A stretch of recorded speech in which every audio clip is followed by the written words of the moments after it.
Nah, yang berikutnya Ustaz, kebetulan ini juga ada informasi terkait yang menentang. Jadi usai video yang dibuatnya viral karena menantang dan hendak bereksperimen untuk memegang pasien terpapar COVID-19, seorang warga di Kuningan, Jawa Barat akhirnya diamankan oleh polisi karena aksinya dianggap sudah meresahkan masyarakat. Ini videonya. Saya tidak percaya yang namanya ada COVID. Sekalipun ada, benar ada, saya berani pegang. Contoh misalkan, ada orang meninggal karena COVID, saya berani pegang mayit itu.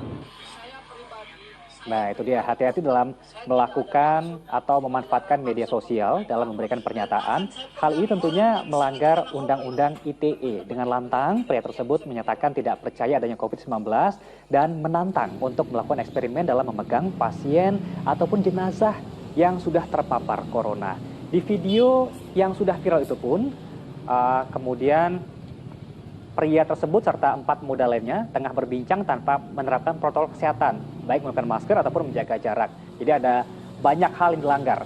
Akibat ulah yang dinilai dapat membuat resah masyarakat itulah, akhirnya pria bernama Asep itu pun diamankan ke markas Polsek Ciwaru untuk pemeriksaan lebih lanjut. Yang sekarang yang bersangkutan yang diduga selaku pembuat konten saat ini masih didalami, masih dilakukan pemeriksaan. Apa yang menjadi motifnya, apa yang menjadi alasannya dia sampai membuat konten yang yang berisikan hal-hal yang menimbulkan kerawanan.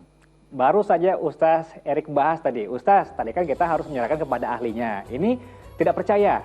Nah, kemudian setelah tidak percaya, dia melakukan tanda petik ajakan. Karena video ketidakpercayaan tersebut ini diunggah ke media sosial. Tanggapan Ustaz seperti apa?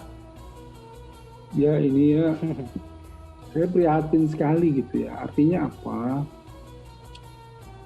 Apakah kita harus kembali ke masa-masa jahiliyah dulu gitu ya? Yang kemudian nggak ada yang namanya ilmu yakin, ya kan disebutkan gitu ya, ilmu yakin la tarawunal jahim gitu ya. Kalau kamu pengen tahu ada yang namanya neraka itu, nggak perlu kamu harus masuk dulu ke neraka. Kamu punya ilmu. Allah memberikan ilmu bagaimana kita bisa mengolah informasi. Ya, bahwa api panas kan nggak usah harus dipegang, bahwa api itu panas kemudian kita baru percaya. Nah, kita lihat saja, kertas didekatkan pada api, dia terbakar, besi didekatkan pada api, dia meleleh, sudah nggak perlu lagi tubuh kita ke sana. Itu ilmu yakin, kan begitu. Ada ainal yakin, ada keyakinan yang kita bisa lihat langsung, kan kita bisa lihat langsung di video di mana-mana orang terpapar COVID meninggal. Yang meninggal udah bukan 1-2, yang meninggal udah bukan jauh lagi, bukan orang-orang di ujung dunia, bukan tetangga kita, saudara kita kan meninggal. Masa harus hakul yakin? Hakul yakin berarti kamu nanti kena dan kamu nanti justru kemudian mati juga gitu. Kan nggak begitu. Jadi tingkat keyakinan masalah ilmu yakin, ainal yakin, hakul yakin ini kan itu kan diberikan Allah untuk manusia itu di situ sebetulnya aizahnya ya. Keutamaannya gitu ya. Gunakanlah karena kita manusia gitu. Jadi kalau misalnya enggak ya saya prihatin lah ya. Jadi maksud saya ya belajarlah lebih giat gitu ya. Kemudian menahan diri gitu ya. Kemudian yang namanya sosial media itu memang tidak diperuntukkan untuk hal-hal yang seperti itu. Jangan jadi jago-jagoan. Jangan jadi pengen ngetop dengan cara-cara yang kontroversial begitu ya. Ya cobalah dengan cara-cara yang lebih elegan, yang lebih berakhlak, lebih beradab gitu ya. Ketika kemudian kita lihat tadi kan kita menjadi sedihnya apa?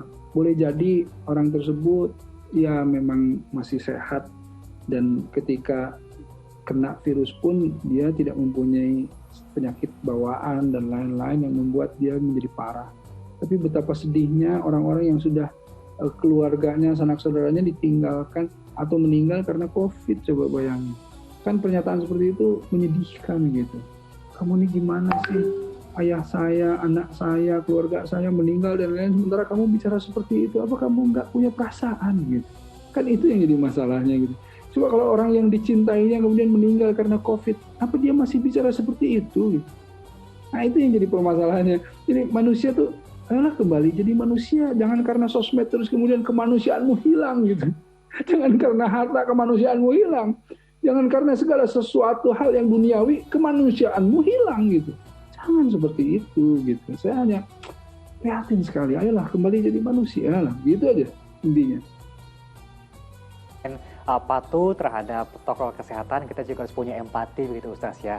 Apalagi saat ini kan kita tengah dilanda gelombang yang berikutnya. Kasus kembali marak. Dari sejak Maret bulan lalu kasus sudah mulai hampir turun, kasus sekitar 5.000 per hari, sudah sepekan ini sudah mencapai di atas 10.000 begitu Ustaz ya. Semoga semakin patuh. Terima kasih banyak atas imbauan-imbauannya Ustaz. Informasi tadi sekaligus mengakhiri kebersamaan kita dalam segmen 2 ini. Semoga Ustaz Erik dan juga keluarga sehat-sehat terus. Sampai bertemu di episode berikutnya. Assalamualaikum warahmatullahi wabarakatuh. Amin. Waalaikumsalam warahmatullahi wabarakatuh.